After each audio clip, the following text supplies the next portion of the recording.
These are the 30 most hardcore moments in wrestling history. And first is a wrestling spot that might get the DEA involved. But that's got nothing on the time this wrestler, deadass, lit his own elbow on fire. Oh my god. But if that was lit, this next one is straight up disturbing, cause it started like this and somehow ended like this. Talk about taking it to the face.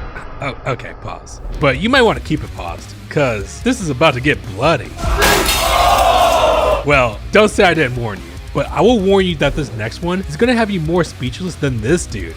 Alright, say less. Cause bro took one straight to the balls. Like, what the hell? But imagine a match so wild that taking a barbed wire to the face sounds like a cakewalk compared to what happened next.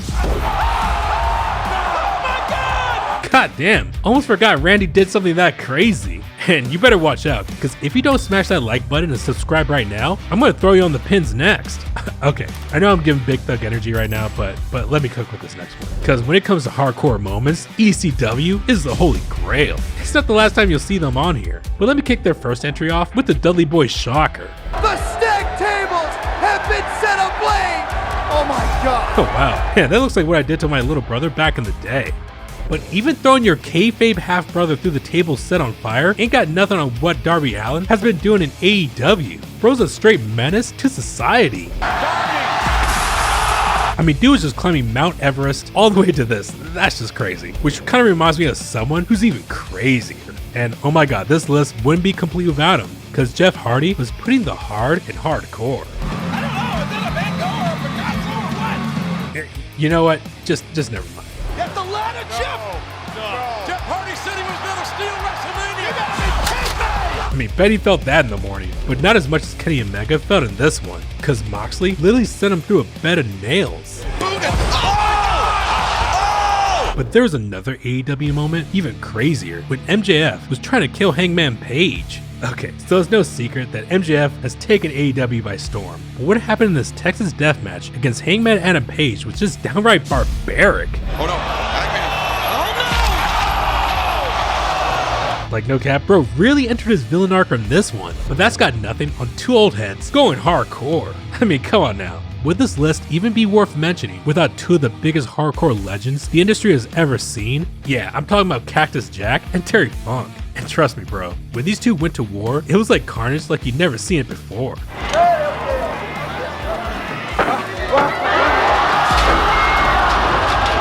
Yeah, if you didn't notice, the ring was made of barbed wire. But if you thought that barbed wire was wild, imagine a match so brutal that dudes went head first onto concrete and through glass. That's crazy, I know, right? Well, that's exactly what happened when Kurt Angle met Shane McMahon in one of the most hardcore matches you'll ever see. But when you see what Kurt did to Shane O'Mac,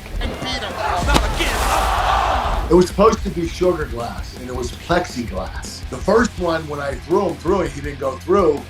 I grabbed him, I said, listen, let's just move on. He said, no, throw me through the effing window. But trust me, it's about to get way worse from here. Cause now, I'm upping the stakes and doing it Henry Cejudo style with the Intergender Championship. Cause Casey Catal beat the brakes off of Danny D'Amato to prove that female wrestlers ain't just divas no more.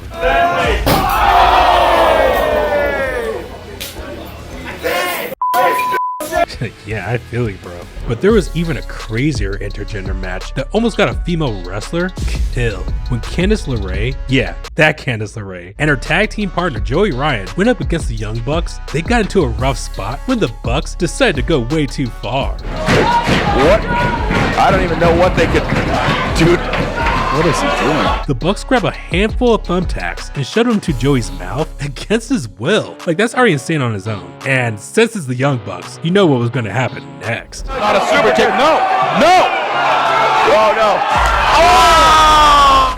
Damn, a super kick with a tack still in bro's mouth? Like, it feels like it should be illegal in at least a few states. But somehow, that's not even the craziest part. They take it up another level by pulling out a boot with thumbtacks glued to the bottom of it. Candice LeRae gets into the line of fire, who's already been going through it the entire match, but that did not stop the Bucks from doing the unthinkable.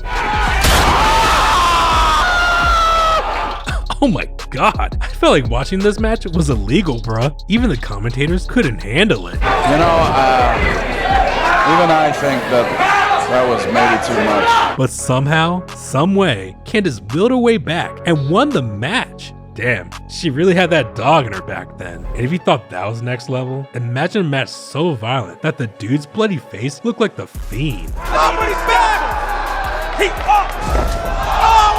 But how can that even compare to a match where the dude was chewing glass? Now, in Japan, pros are doing the most sus stuff, because after these two NPCs traded blows to the head, this guy started doing the most hardcore thing I ever seen. Bro literally had glass for dinner.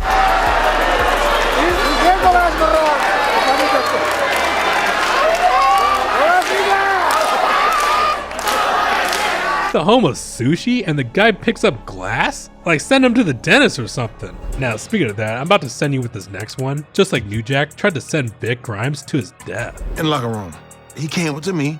I was ready to kill him. And bro meant it. Okay, let me put you on game first. So long story short, Vic Grimes injured New Jack, and he already knew New Jack was tweaking to begin with. I mean, the dude looks like he's about to crash out at any given time. But what he did next takes hardcore to a whole new level. First, he tased Vic Grimes so he couldn't move, and then the guy tried to throw him to his death. So I just tased him. I tased the shit out of him. He's like, Jack, I can't feel my leg. I said, you ain't gonna need him.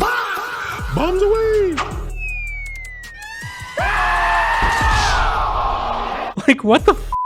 Okay. Well, let me tell you about a moment so insane, it made everyone question what is really wrestling, man. In a match between Jon Moxley and Penta, things got a little heated. So heated that Penta turned Jon into a kebab. I mean, just look at him. Mox looked like he was fighting for his life and his hairline. And speaking of fighting for his life, Spike Dudley did not care about his life at all. So they didn't get me high enough, and the back of my heels clipped the top rope, and I splatted. Just immediate note, man. Just no. But even Spike Dudley, he got nothing on a match in TNA where Raven and Vampiro took he's got that dog in him to a whole nother level. I mean, bro, this match was so violent. Vampiro tried to hang Raven with a dog collar. And just give me a second, because it's about to get worse than that. Okay, besides Vampiro being a straight up freak and licking his own blood, Raven got revenge. Hit step one. He's got him over. Step two is to take him over the top, which he's done. He's hanging him over the top. Look at this. Surely, it can't get any more hardcore than that, right? Okay, it can. Because when you got a match called Full Metal Mayhem, you better think again, bro. Because Josh Alexander and Bully Ray beat the brakes off each other worse than what my mom did back in the day when I forgot to take the chicken out the freezer. Alexander said you wanted an extreme. And, oh my god, my guy just grated him like a block of cheese. Say when. When? But if you thought that was bad, imagine having a death match with your own daddy. Bro probably brought his dad the wrong screwdriver, and Daddy Iceman tried to end him with a chainsaw. Like, that was so brutal. Jack Harp tried to teach his own dad a lesson. Oh my god. But if you thought a father and son feud was bad, imagine one with two brothers. And these two bros straight up went to war too. In a Taipei death match, yeah, that's an actual match, Axel and Ian Rodden did the most savage and out of pocket things I've ever seen.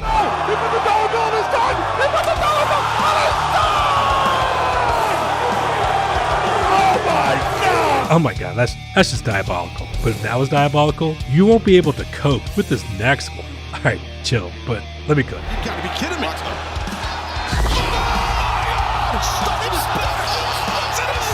That's the stuff out of Nightmares. And this next moment is the stuff of Daredevil activities. Cause after getting beaten by Steve Blackman with a kendo stick, Shane McMahon dropped like a fly.